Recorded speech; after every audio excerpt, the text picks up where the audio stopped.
NPR at NHPR.org.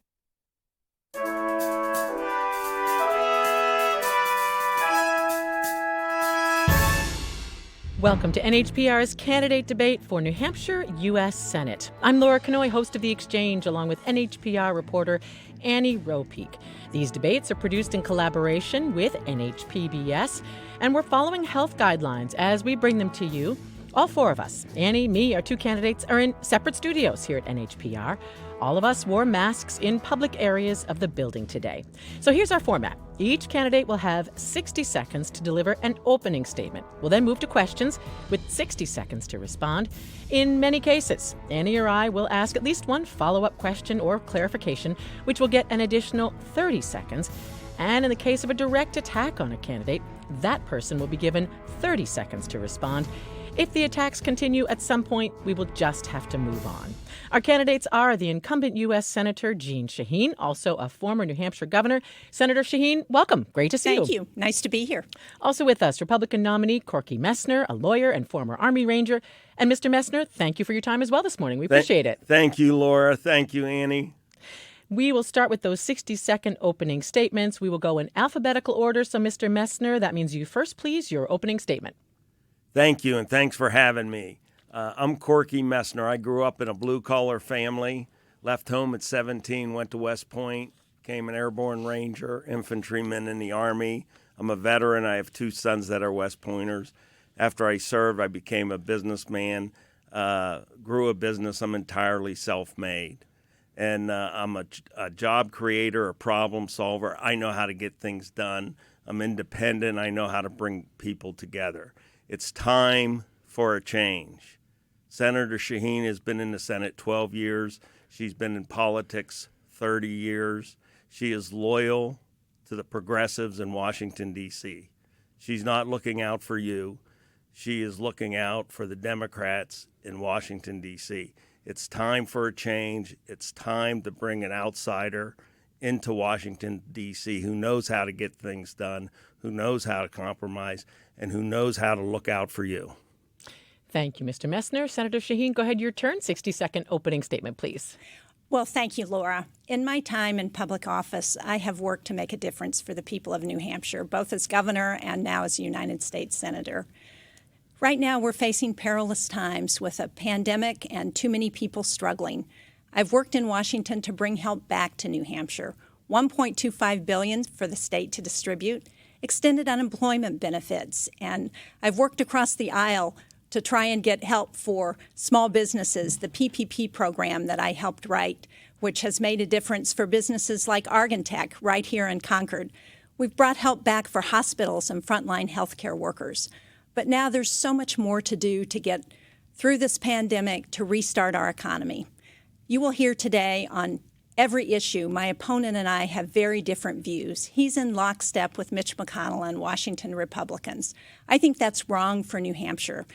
I'm going to continue to work across the aisle to get things done, and I hope the listeners will vote for me on November the 3rd. Thank you. Thank you, Senator Shaheen. And we'll get into our questions now, and Annie and I will remind you how much time you have for each question. Try to help you out there. This week, Senator Shaheen, the nation watched the U.S. Supreme Court nomination hearings of Amy Coney Barrett. Senator Shaheen, has Judge Barrett said anything in the last 3 days that would disqualify her, in your mind, to sit on the high court? And you have 60 seconds, please. Well, there's a lot on the line in this Supreme Court nomination. I don't believe President Trump should have made the nomination. We are in the middle of an election. We should be waiting for the election to happen on November 3rd. Whoever the next president is should make the determination of who should be nominated to the Supreme Court. I have been very concerned about Justice Barrett's positions on choice. She has had a clear record opposing Roe v. Wade. She's had a clear record in her writings opposing the Affordable Care Act, which is so important to millions of people in America, thousands in New Hampshire. I heard some things this week in the questioning that made me very concerned. Her suggestion that Medicare might not be constitutional raised real concerns for me. So I intend to vote against Amy Coney Barrett's nomination when she comes before the Senate.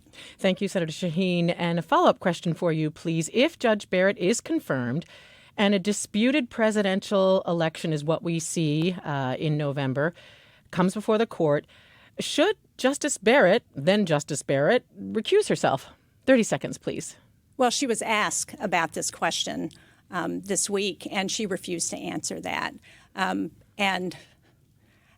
think there were real questions about what was said between her and President Trump. Was there a commitment that if this election is thrown into the courts that she would sit on that? I think that's not appropriate given the circumstances under which she's been nominated. But I think we're going to have a big election on November the 3rd, and it's not going to have to go to the courts. One more question about the courts for you, Senator Shaheen, please. Let's talk about the size of the court. You have said you are not in favor of expanding it beyond 9 justices, but there's nothing in the Constitution that says it has to be 9, so why not? And 30 seconds, please. Well, that's correct. There isn't anything in the Constitution about the size of the Supreme Court. I don't support packing the court. That has been tried several times over our history, and it's never worked. I don't think it makes sense. One of the challenges right now with this administration is the erosion of people's belief in the institutions of our democracy. And I think the court is one of those that people are questioning now, because what we've seen from Mitch McConnell and Donald Trump is that they are packing the court with right-wing judges. Thank you, Senator Shaheen. And Mr. Messner, similar questions for you about the High Court and what we've seen this week. And to what Senator Shaheen mentioned about the fact that we are having these nomination hearings right now. As you know, the Republican Party 4 years ago said Obama's Supreme Court nominee, Merrick Garland, should not get a hearing because the election was less than a year away. Now your party is taking the opposite argument with an election just weeks away. You actually said in a debate last week that, in fact, Merrick Garland should have had a vote. So my question for you, Mr. Messner, if Judge Barrett gets on the High Court, what does that say for the future of the nomination process and how Americans view the impartiality or the fairness of their High Court? And you have 60 seconds, please. Yeah, I think Amy Coney Barrett has demonstrated this week in her hearings that she is a woman of high character. She is a woman of integrity. She is a woman of amazing intellect and legal mind, and I think she will do her job as an associate justice on the Supreme Court with an open mind, going through the judicial decision-making process, and Americans need to have confidence that she is a wonderful choice who will be objective and open-minded about any decision. And that's the kind of person we want on the Supreme Court. She is a wonderful role model for young girls and women, just as Ruth Bader Ginsburg was. Just because their philosophies are different, they can both be great role models for women. So we should have confidence in the Supreme Court and this nomination process. So feeling good about Amy Coney Barrett as a justice, but my question for you, Mr. Messner, is the political nature of the flip-flop. And you actually said in a debate last week that the parties have been flip-flopping on this. So I just wonder what that does for how Americans feel about the Supreme Court as sort of the last place where things are not political. And you have 30 seconds, please. Love your thoughts there. Yes, as I said before, both the Republicans and the Democrats, including Senator Shaheen, flip-flopped on this issue. Everybody was flip-flopping. And I think people ought to do their jobs. Elections have consequences, and the voters elected President Trump, and they elected a Republican-controlled Senate. And they're in office, and they should proceed and do their job. And I will be an independent U.S. Senator and do my job and look out for the people of New Hampshire. Last question for you, Mr. Messner, and then I'll turn it over to Annie. What about ending lifetime appointments for justices? As I'm sure you know, here in New Hampshire, judges have to retire at 70. Should we do that at the federal level? And 30 seconds, please. No, I don't think we should. I think the independence of the judiciary is extremely important. And that's why I think these threats coming from the Democrats of packing the court is a bad thing. Joe Biden won't even answer the question. He doesn't want to make it an issue. And we know history tells us that whatever the Democrats want to do regarding packing the court, Senator Shaheen will go right along and support them. Well, and 30 seconds, Senator Shaheen, sorry, you did say a moment ago that you were not in favor of expanding the number of justices on the court. Go ahead, 30 seconds, please. Yes, that's correct. And what my opponent has tried to do anytime he doesn't like my answer because it's not consistent with his Republican talking points about Democrats is to say, I'm not being honest. Well, you can go look at my statements from the very beginning when I've been asked about this, and I said I don't support packing the court.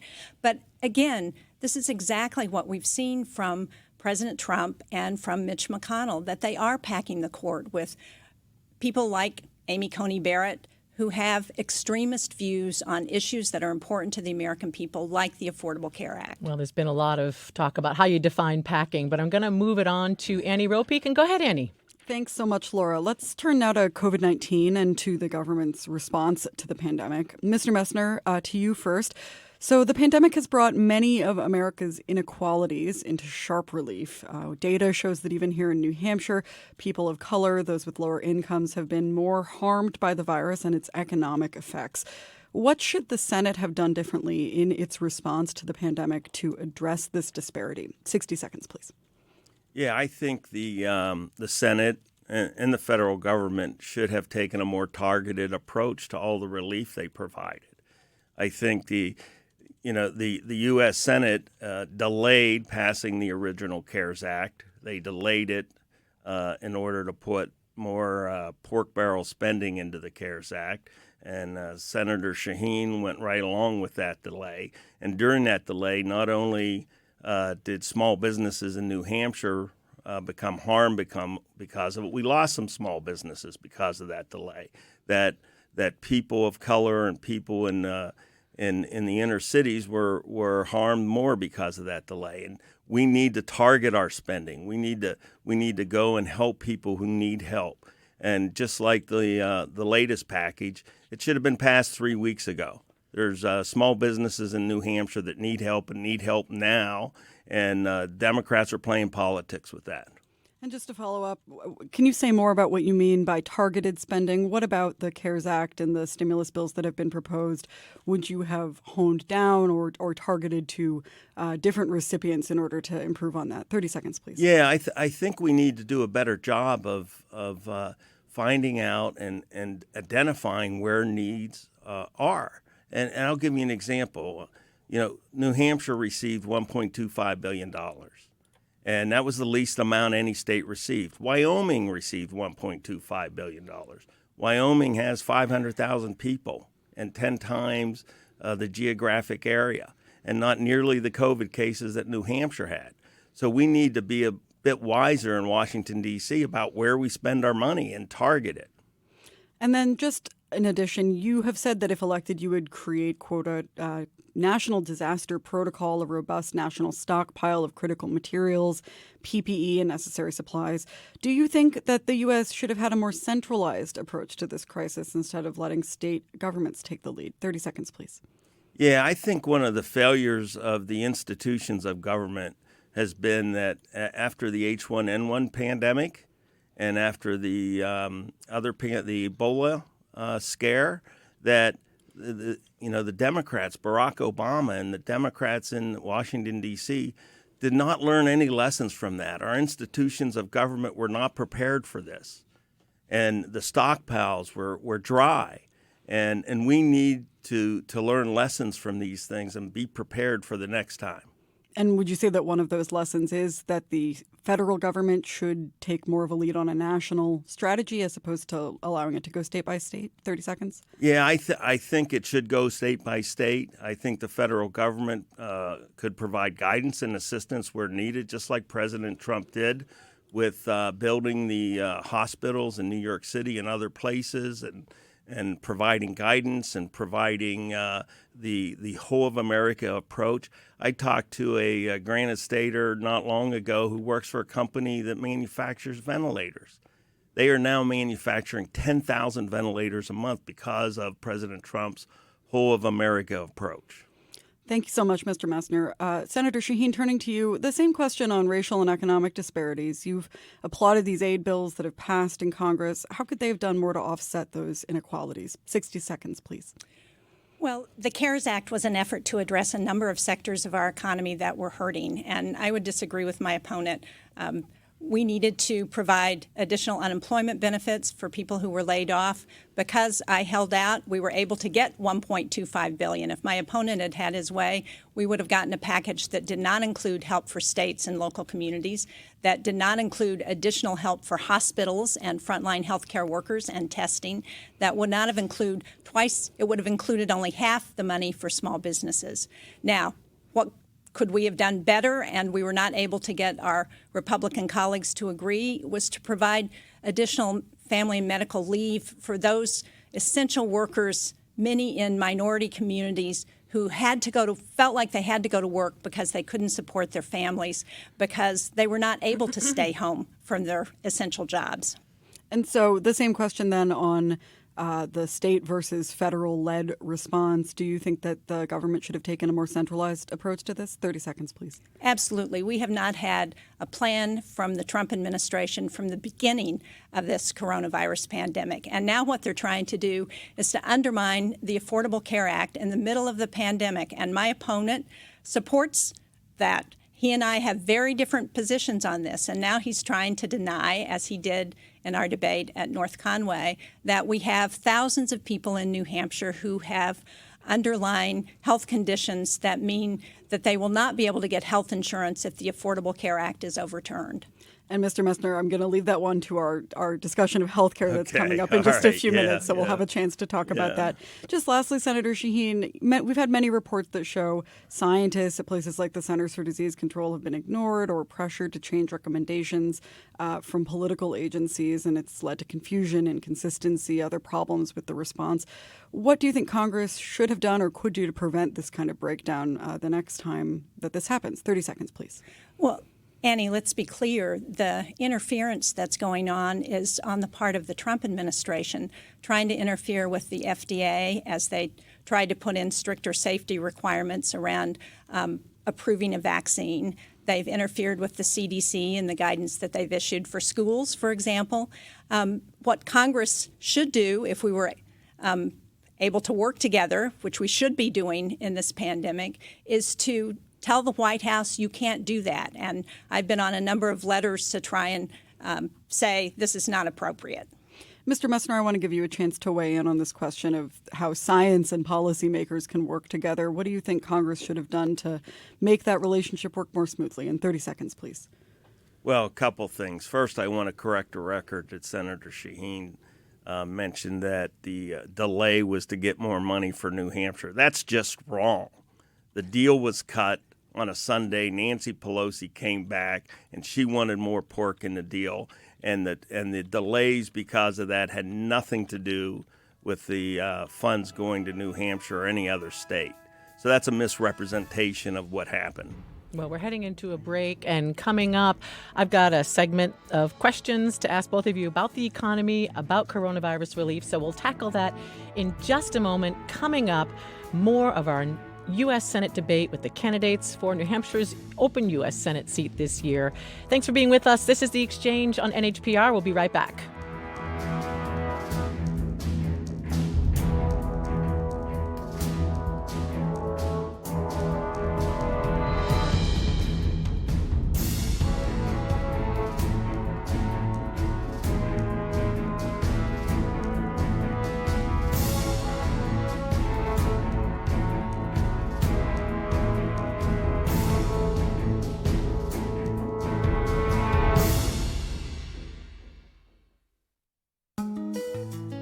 You're listening to NHPR News from New Hampshire and NPR. NHPR's The Exchange is marking 25 years of distinctive New Hampshire conversations discussing the issues of our times and the topics on listeners' minds. It's the state's longest-running locally produced statewide call-in talk show, a place where you can get to be part of the conversation. Listen to The Exchange every weekday morning live at 9 on NHPR and at nhpr.org. Support for NHPR comes from you, our listeners, and from Granite State College, offering accredited bachelor and master's degree programs in nursing and healthcare management. Registration and information at granite.edu. And from Capital Roofing, roof repair and replacement, gutter and chimney repair, and more, serving all of New Hampshire. Information at capitalroofingNE.com. Sunshine for today, high temperatures lower 70s, clouding up tonight, chance of rain by morning, lows tonight mid-40s to lower 50s. You're listening to NHPR. Welcome back to NHPR's candidate debate for New Hampshire U.S. Senate. I'm Laura Kanoy, along with NHPR's Annie Ropeek, and we are talking with the Republican Senate nominee, Corky Messner, and the Democratic incumbent, U.S. Senator Jeanne Shaheen. And let's turn to the pandemic's economic fallout that we were talking about just before the break. Senator Shaheen, to you first. Let's talk about what's happening right now. Senate Republicans are preparing an economic relief bill to aid small businesses totaling $500 billion. House Speaker Pelosi, as I'm sure you know, is promoting a larger $2 trillion package. But while the House and Senate debate their versions, economists, including the chair of the Federal Reserve, are saying we need to act now. So where do you stand, Senator Shaheen? Should we go along with Senate Republicans to get something done now or hold out for this bigger package? What would you do? And that's a 60-second question, please.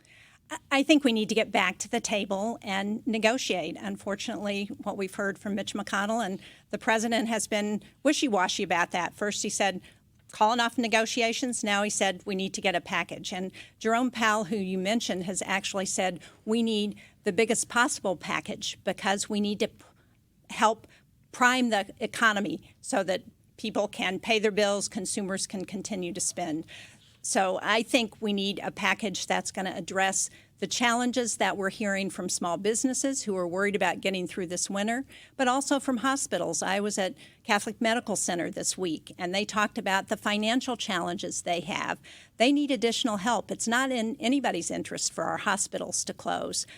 We know that the aviation industry needs help, and we need to provide that help. So we also need to make sure that there's additional funding for testing and contact tracing, all of the things that are going to allow us to get ahead of this pandemic.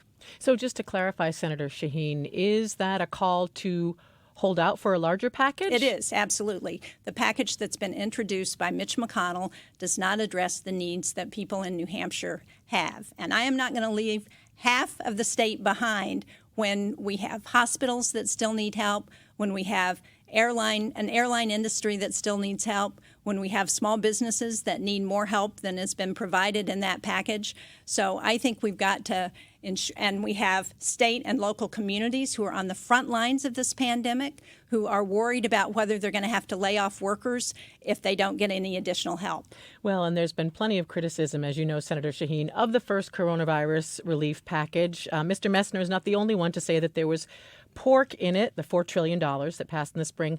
For example, large tax breaks for corporations who were laying off workers who didn't show evidence that they were struggling. If there is another round of economic relief, and it seems like everybody wants one, what will you do, Senator Shaheen, to ensure that it's more targeted to those who truly need it? And that's 30 seconds, please. Well, one of the things that I have proposed with my Democratic colleagues on the Small Business Committee is better targeting the small business dollars so that it goes to many minority-owned businesses, women-owned businesses that have had trouble getting help that they need in the pandemic. So I think we've got to look at things like that. But I also held out. One of the reasons we held out on the CARES package was because the administration wanted a slush fund for Secretary Mnuchin to be able to spend any way he wanted to. And we didn't think that was right. We need some oversight. As we talk about the economy, Senator Shaheen, one last quick question for you, please. I'd like to get some clarity on your stance on taxes. Democratic nominee Joe Biden wants to raise taxes on Americans making more than $400,000 a year. Do you support that idea? Yes or no? And 30 seconds, please. I support middle-class tax cuts. That's what I supported. I did not support the tax bill that President Trump passed that didn't have one public hearing, that was written overnight behind closed doors, and that gave 83% of the benefits to the largest corporations. That is not going to help us get our economy back on track. We've got to help our small businesses. I understand how to do that, not just through the PPP program, which I helped write, but also through investment in infrastructure, in ensuring that the regulations that they have allows them to continue to operate. Okay, I want to go to Corky Messner, but I want to get a yes or no, Senator Shaheen, on that $400,000 tax increase that Joe Biden is proposing. I do think we should tax richer Americans more. I haven't seen exactly what he's proposing, but I do think as we look at the challenges confronting us, we need the tax cuts to go to middle-income Americans, but the top 1% should pay their fair share of taxes. Okay. Well, thank you, Senator. And Mr. Messner, to you, some economic questions. And I'd like to start with the deficit. You have said that you're very concerned about the nation's $3 trillion deficit, that's trillion with a T, and that you'd like to get that under control. To do so, you've said, quote, we have to cut discretionary spending. As I'm sure you know, the bulk of government spending is mandatory, so Social Security, Medicare, Medicaid. So how would you achieve your goal, Mr. Messner, of significant deficit reduction without touching those? And would it include military cuts? And it's a big question. I'll give you 60 seconds, please. Yeah, well, I want to go back for a second. You know, a few weeks ago, the U.S. Senate had an opportunity to pass $500 billion in COVID relief. Senator Shaheen said no. She was not a leader. She could have proposed more money for hospitals, and she said no. And during that time, New Hampshire businesses are hurting. New Hampshire small businesses are closing down. New Hampshire small businesses need help. You know, people who don't have jobs need unemployment enhancement. And I would propose that this new package contain a provision that no U.S. senator, no congressman, nor their family members can take a PPP loan. I mean, the fact that Senator Shaheen's family took 8 PPP loans is outrageous, and this is consistent with what happened 10 years ago with the stimulus package with the crony capitalism. Okay, and that's a direct attack, so I'll let you respond to that. PPP loans for you, Senator Shaheen. 30 seconds, please.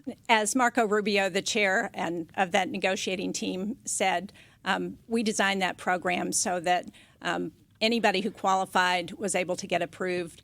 I didn't sign off on who got approved. I'm not part of my husband's businesses. It was actually the Trump administration that implemented the program and determined who got help through that program. And my opponent is really disingenuous because his law firm got millions of dollars through the PPP program. Okay, so Mr. Messner, your law firm, did you get PPP loans? 30 seconds, please. I am not a U.S. senator. When I am the next U.S. senator, I will divest my business interests. It doesn't mean that U.S. senators should have their families taking this money from the government. In fact, what I would say is, in my family, my children have enough respect for me that they wouldn't even apply for that kind of a loan. It's cronyism, it's corruption, it's just like the Biden family. A question about the COVID relief money, Mr. Messner. You said we should have moved forward on this $500 billion in COVID relief. Senator Shaheen made the case that there's so much suffering and our economy is so fragile that she'd like to hold out for more. What do you think? And I'll give you 30 seconds, please. Yeah, it is an illogical argument. We should get money now to people who need it. Then we can talk about additional money. It doesn't have to all come at once, but to allow people to continue to suffer, to allow small businesses to continue to suffer, to hold out for more when you can do the packages in phases and be more targeted is the way to go. The idea that you let people suffer in order to get negotiating leverage makes no sense. Thank you both. Back to you, Annie, please. Thanks, Laura. And I just want to disclose that NHPR was a recipient of some PPP funding. Let's turn now to the topic of healthcare. Mr. Messner, to you first. I'd like to clarify your position on the Affordable Care Act, also known as Obamacare. Tell us, please, what provisions of this law you do support, what you think its flaws are, and how Congress and Republicans like you should go about fixing those. 60 seconds, please. Yeah, let me talk about the concepts that I support. I support that people with pre-existing conditions should always be able to get health insurance. You know, I support the Medicaid expansion. I support people to be able to stay on their parents' health insurance till 26 years old. Now, the question becomes, who do you want to control your health insurance and health care? The government, or do you want it to be yourself and your doctor and your family? So we need to have market-based health insurance. We need to get more health insurance companies back in New Hampshire. There were 26 before Jeanne Shaheen ran them out with her laws in New Hampshire. Now there's 3. And it's time that we focus on the patients, we focus on people and not government-controlled health insurance. In fact, Jeanne Shaheen co-sponsored Medicare for All, socialized medicine, with Bernie Sanders in 2017. And we'll get to the Medicare for All question with you, Senator Shaheen, in just a second. But first, Mr. Messner, I wanted to clarify, do you also believe that the Affordable Care Act should not be repealed before it is replaced? I know you have supported Governor Sununu's decision to join a multi-state lawsuit to that effect. 30 seconds, please.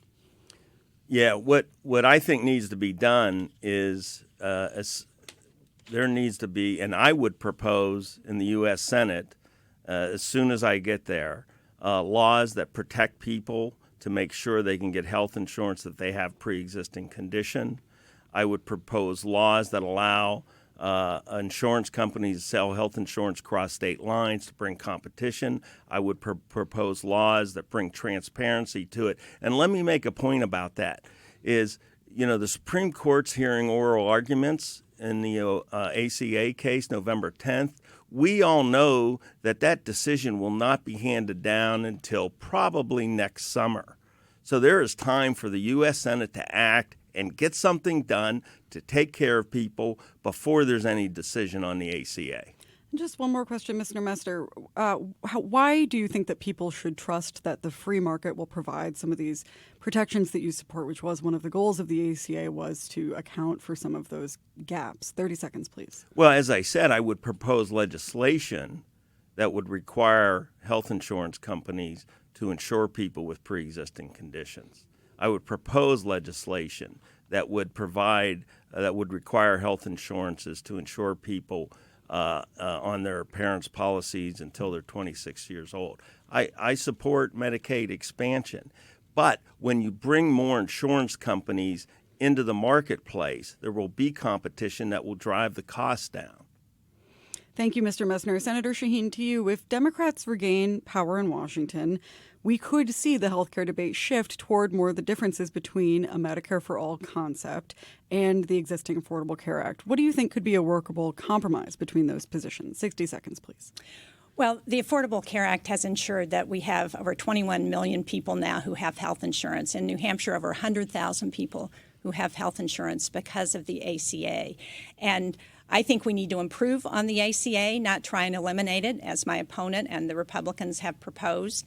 And if they really wanted to have a replacement for that, during the 2 years that Donald Trump controlled both the White House and Republicans controlled the House and the Senate, they could have put forward a plan, but they didn't do that. What we need to do is improve on the ACA. We need to have a public option or allow people to buy into Medicare or Medicaid so that they can get health insurance at a cost they can afford. And that's the challenge. When people have pre-existing conditions, if you force the insurance companies to cover them, the insurance companies are just going to raise the rates. And my opponent doesn't seem to understand that. And in fact, yesterday, he went with his cronies and heckled a number of people with pre-existing conditions when they were trying to talk about their challenges. Now, they may do things that way in Colorado, where he's from, but we don't do things that way in New Hampshire. We respect people's opinions and the right to say what they think. Mr. Messner, I wanted to give you a chance to respond to that in 30 seconds, please. Well, a couple things. The number keeps growing. Senator Shaheen said in the last debate there were 90,000 people in New Hampshire that had health insurance through the ACA. Now it's over 100,000 people. What I can tell you about that is there are 44,000 granted staters who voluntarily signed up for health insurance through the ACA. The additional people, and it's about 50,000, have health insurance through the ACA because of Medicare expansion, which is a good thing. I did not heckle anybody yesterday, and I'm sorry that she thinks that, but I did not heckle anybody yesterday. And on the subject of pre-existing conditions, Mr. Messner, do you foresee legislation that would put price controls in place to prevent some of the issues that Senator Shaheen raises? In 30 seconds, please. No price controls. In fact, I've received several messages since our last debate from people who are telling me how high their health insurance premium has gone under the ACA, that they had to give up health insurance. So the ACA is not affordable. And Senator Shaheen knows that. She said back in 2014 that the cost of health insurance would not go up more than 1%. It's almost doubled under the ACA. Senator Shaheen, your thoughts on how insurance costs have changed under the ACA? 30 seconds. I think my opponent doesn't understand how the ACA works, and the numbers of people who are getting coverage under either expansion of Medicaid or the ACA in New Hampshire have gone up. And they've gone up because, particularly on expanded Medicaid, because people are out of work and they need health care coverage. And expansion of Medicaid is part of the ACA, and that was done with bipartisan support here in New Hampshire, support from the Republican legislature and Democratic Governor Maggie Hassan. And that's what we need to do in order to improve on the ACA and lower costs. And I hope that my Republican colleagues and my opponent would come to the table and say, let's work together to address this. That's what I've tried to do. And clearly we could have a whole debate about healthcare, but we'll leave it on that topic for now. Laura, back to you. Flipping quickly to foreign policy, please. Something that hasn't been talked a lot about during this campaign. Senator Shaheen, to you first. You're on the Senate Foreign Relations Committee.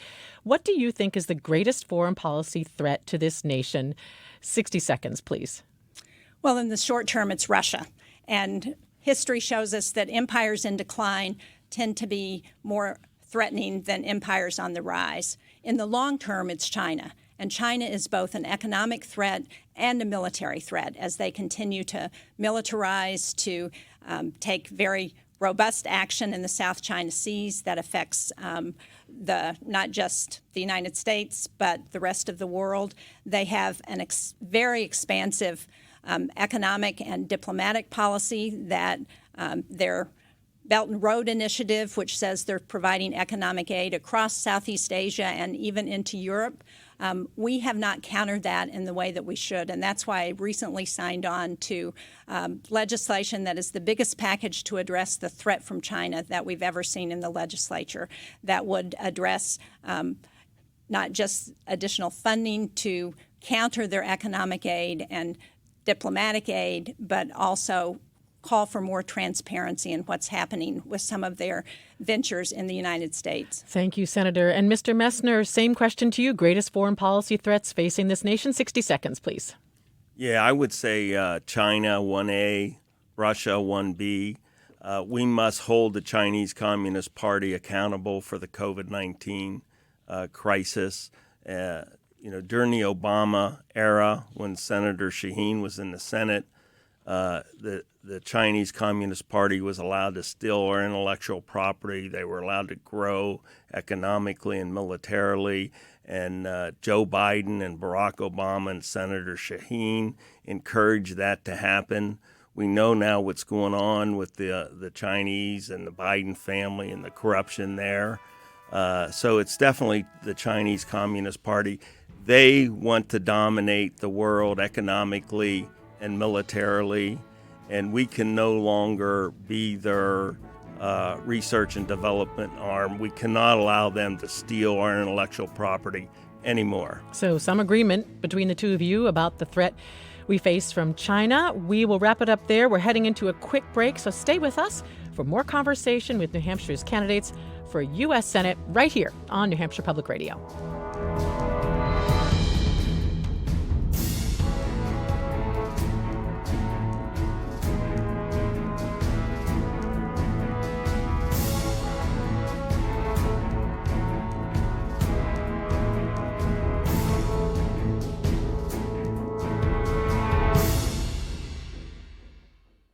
The group charged with allegedly trying to kidnap Michigan's governor also talked about taking similar action against Ralph Northam, the governor of Virginia. Armed factions are threatening to turn up in force at the polls next month. What happens if they do? We'll ask Virginia Senator Democrat Mark Warner next time on 1A. That's this morning at 10 here on NHPR, News from New Hampshire and NPR. Support for NHPR comes from you, our listeners, and from the New Hampshire Institute for Civics Education, a nonpartisan nonprofit committed to developing, nurturing, and maintaining an informed, engaged civil citizenry, nhcivics.org. And from Morno Law, helping individuals navigate the collaborative law process, a court-free way to get divorced, open and settling divorce and family cases. Virtual consults at mornolaw.com. You're listening to NHPR.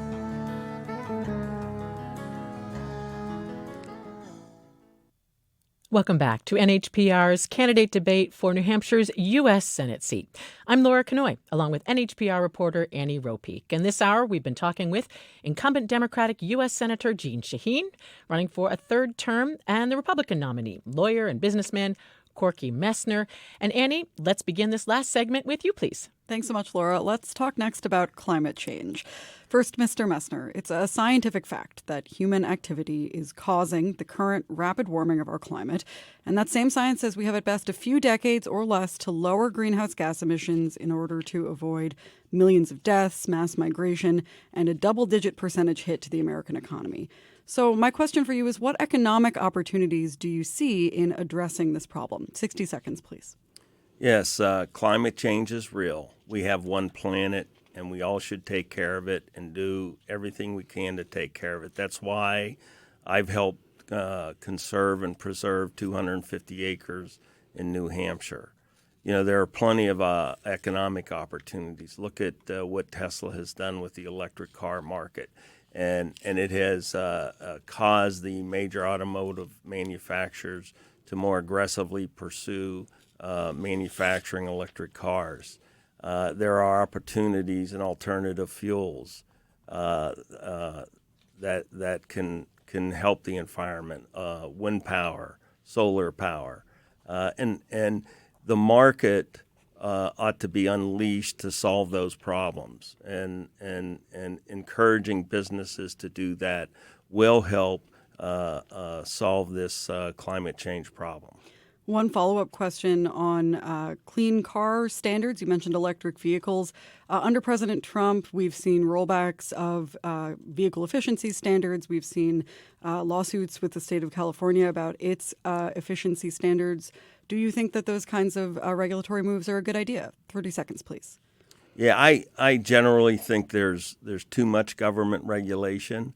I think it's been a benefit to the United States national security and the United States economy to become energy independent, and we have to continue to do that. I think the regulatory environment, ultimately does more harm than good, and I think that if we continue to provide incentives to these companies to manufacture electric cars, then it'll make the need for this kind of regulation not necessary. And on the topic of incentives, you also mentioned wind and solar power. Some tax credits for those industries are currently expiring. Would you support additional incentives along those lines to help those industries compete with fossil fuels? 30 seconds, please. Yeah, I think very targeted incentives are good. I think the government picking winners and losers is not good. We saw that under the Obama administration when they tried to do that. It turned out to be pretty wasteful. But I think incentives to businesses, then you still have the market working. I think it's a good thing. And I think the ingenuity and creativity of Americans will solve this problem. Thanks so much, Mr. Messner. And to you, Senator Shaheen, Vice President Joe Biden has said he will not immediately ban all fracking in America. How do you square that with the sense of urgency that you have said is necessary to address the climate crisis? 60 seconds, please.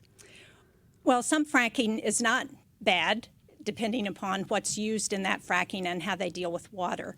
But the fact is we need to address our climate crisis. It is an existential threat, and I'm pleased that my opponent is now finally acknowledging that. And I agree with him around conservation. When I was governor, I worked with Judd Gregg as senator to conserve 171,000 acres of land in northern New Hampshire.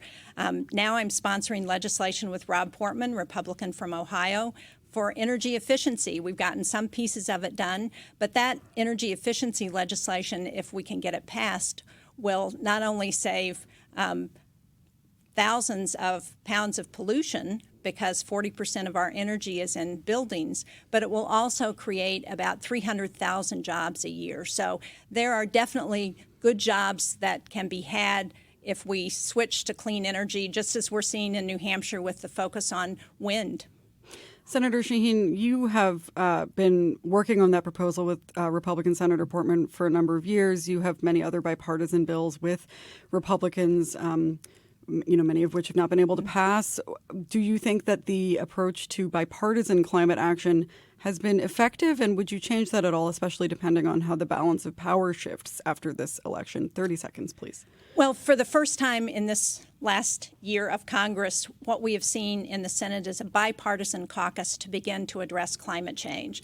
That's the first time that's happened since I've been in the Senate, that our Republican colleagues have finally come to the table. I was one of the original members of that. There are 8 of us, 4 Democrats and 4 Republicans, and we're looking at legislation that we can move on now, like our energy efficiency legislation with Rob Portman, that can see savings both in terms of pollution but also in terms of job creation. And then just on natural gas, the idea of fracking, natural gas is often held up as a bridge fuel. Many environmentalists worry about how to transition off of that if it is more supported in this sort of transition period. How do you see the federal government kind of allowing that transition to happen, not perpetuating natural gas use if that is, in your view, a problem driving emissions? 30 seconds, please. Well, New Hampshire's made use of natural gas as we phased out our dependence on oil, and I think that's been a good bridge fuel, and it will continue to be. One of the things that we've got to do is encourage alternative energy sources, energy efficiency, and there are ways to do that through incentives, through production tax credits, as you pointed out. Those are about to expire. We need to renew those. Through biofuels and biomass, which is really important to New Hampshire. Thanks so much, Laura. Back to you. And both of you, I'd like to turn to the issue of race and policing. Senator Shaheen, you kick off this segment. You remain in support of what's called qualified immunity for police officers, which makes it harder for civilians to sue police for damaging. As you know, eliminating this is important to many Democrats this year. It's a key demand of racial justice groups here in New Hampshire. So why are you opposed to this, Senator Shaheen? In 60 seconds, please. I agree that we have racial inequities in our society. I taught school in Mississippi in 1970 when they fully integrated the schools in the South. I have seen firsthand those inequities and what it means for people. I met by Zoom with the leaders of the African American community in New Hampshire earlier, and they talked not just about law enforcement and qualified immunity. They actually talked about what we need to do in education and in health care to address those racial inequities, and we're seeing them very clearly with the COVID pandemic. We need accountability for law enforcement, and I think there are some things we ought to be able to agree on, like elimination of chokeholds and accreditation for our police departments, and ensuring that all police officers wear body cams. That's the direction that our state commission has gone in. I think that's an important way to start, and an independent body to hold anybody accountable for wrongdoing. So that's sort of a legal middle ground, it sounds like. How do you feel about the fact that your two Democratic colleagues on Capitol Hill in the 1st District and the 2nd District disagree? They support getting rid of qualified immunity for police officers. 30 seconds, please. Well, they made their decision, and I made mine. I talked to not just the African American community in New Hampshire, but I talked to law enforcement. I talked to the state police, and I'm proud that they endorsed me last week about their concerns around qualified immunity. I talked to Chief Dennis, the head of the Chiefs Association, who's up in Hanover, and they expressed concerns about what qualified immunity might do to discourage people from going into police departments and staying in police departments. So there may be common ground at some point, and I would hope that we could work together to find that. And Mr. Messner, to you on the issue of police reform, Governor Sununu last week issued an executive order that will put into place a series of new policies meant to address bias in policing. Senator Shaheen just mentioned a couple aspects. It includes mandatory body cameras, implicit bias training, and other measures. Do you, Mr. Messner, see the need for similar policies at the federal level? And you have 60 seconds for this, please.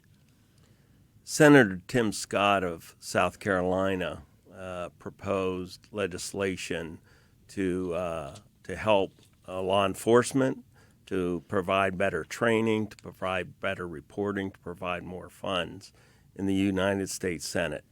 And Senator Shaheen and the other Democrats said no. In fact, what the Republicans wanted to do in the U.S. Senate was simply debate that bill, and offered that the Democrats could make up to 20 amendments to that bill. And Senator Shaheen and the other Democrats said no. They wouldn't even debate it. It wasn't an up or down vote. It was simply a vote to debate that bill. So she wasn't looking for common ground. This idea that she wants common ground, she wants compromise, she had an opportunity to lead. She had an opportunity to lead the Democrats and say, hey, let's talk about this bill that Senator Tim Scott proposed, and she didn't do it. Okay, and that's a direct attack, so go ahead, Senator Shaheen, 30 seconds, please. Well, the Scott legislation would have only provided recommendations. There was no real law as part of what he was proposing. And the fact is, as the top member on the Appropriations Subcommittee that has oversight over the Justice Department, I've worked hard to get those kinds of incentives for our law enforcement, to get incentives for accreditation, to get COPS grants for community policing, and I think that's important. Unfortunately, Mitch McConnell had an opportunity to get all sides to sit down and work together, and he refused to do that. And if you want change, then you want somebody who is not going to move in lockstep with Mitch McConnell, as my opponent keeps talking about. And since we were talking about the Tim Scott bill, I didn't get enough clarity, I think, Mr. Messner, from you on my question about some of these changes that Governor Sununu and his Attorney General have signed on to that they support. Again, mandatory body cameras, implicit bias training, other measures that were included in the governor's commission looking at racial bias within policing. So do you think we should have those policies at the federal level, Mr. Messner? Just some clarity there, please, 30 seconds. Yeah, I think this is an issue for the states, and I think Governor Sununu has done a good job with that, and I think each state should take up those kinds of measures. You know, I do want to point out that Senator Shaheen always has an excuse to not compromise. She always has an excuse to follow the Democrats in Washington, D.C. I am not in lockstep with Mitch McConnell. I've never met Mitch McConnell. I will be an independent U.S. Senator, unlike Senator Shaheen, who is loyal to the progressives in Washington, D.C. Well, in 30 seconds, Senator Shaheen, and I have to say this is a theme that I've heard with every single debate I have moderated, that he or she is in lockstep with that party or this party. Go ahead, Senator Shaheen, please, 30 seconds. Well, my opponent keeps using Republican talking points, so that's why I assume he's in lockstep with Mitch McConnell. But my opponent should not talk to me about leadership. I know about leadership. I served as governor when I worked with a Republican legislature to expand public kindergarten, when I balanced 3 budgets and had to make some tough decisions in order to do that, when I worked to get children's health insurance when the Republican legislature wouldn't support it. We got it done through a private foundation, and the next session, the Republican legislature supported it. So I know about leadership. I have led, and it's made a difference for the people of New Hampshire. One last question for you about race and policing. Mr. Messner, in recent testimony, the FBI said the biggest threat to Americans comes not from international terrorism, but what it calls domestic violent extremists, including those motivated by white supremacy, anti-Semitism, Islamophobia, and misogyny. What would you do as a U.S. Senator, Mr. Messner, to reduce these threats? And that's a 30-second response, please. Yeah, I think we need to provide all the funding and support that the FBI needs to search out these extremist groups on the right and on the left. There's no room in this country for bigotry. There's no room in this country for racism. And these groups that are stirring up hate We need to find them. We need to dismantle them. We need to hold them accountable under the law. It's just unacceptable that these groups exist, and we need to go find them and deal with them. Which groups do you consider most concerning, Mr. Messner, given again that FBI and Homeland Security have specifically focused on white supremacy groups and groups of that ilk? So go ahead, sir, please, 30 seconds. Yeah, I certainly trust the FBI's assessment. And if the FBI considers the white supremacy groups as the number one threat, then that's the number one priority, that we should go and find them and dismantle them and hold them accountable under the law. And all groups, left or right, no matter what their bigotry is, what their hate is, we must stop it. Annie, I'm going to throw it back to you for some quick questions on guns, and I think the candidates may only have 30 seconds for this segment. So go ahead, please, and we do apologize for pushing you. You're doing a great job. Sure thing. Thanks so much, Laura. Mr. Messner, to you first. Data shows that so-called red flag laws or extreme risk protection orders have a measurable effect in preventing suicides. There's a bipartisan plan for a federal red flag law that has stalled in Congress. In 30 seconds, please, would you support this bill? No, I would not support it. I would not support a red flag law. I think our Second Amendment is a civil liberty, and I support the Second Amendment. I support the right to keep and bear arms. I support the Heller decision that the Supreme Court made, and so I would not support red flag laws.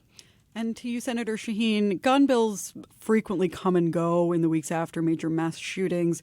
Even President Trump has signaled that he would support gun reforms. That support will then wane. How should Congress be prioritizing this issue outside of the fallout from high-profile shootings? And what would you like to see happen in 30 seconds, please? One of the things that we know saves lives, and we are losing too many people to gun violence. And we can pass common sense laws that help save lives, but protect the Second Amendment, which is what I support. And one of the things we know that works is background checks, comprehensive background checks. We almost passed it after the Newtown shooting. We need to do that. I've worked with John Cornyn from Texas to support our reform of our NICS system, the system that supports comprehensive background checks. We need to pass that. We need to keep guns out of the hands of those who would do harm to themselves and others. Thanks so much. Back to you, Laura. Well, both of you, thank you very much. We're going to have to wrap it up there. That concludes our forum with New Hampshire's candidates for U.S. Senate. I'd like to thank them, U.S. Senator Jeanne Shaheen and Republican challenger Corky Messner. Thank you both very much. Thank you.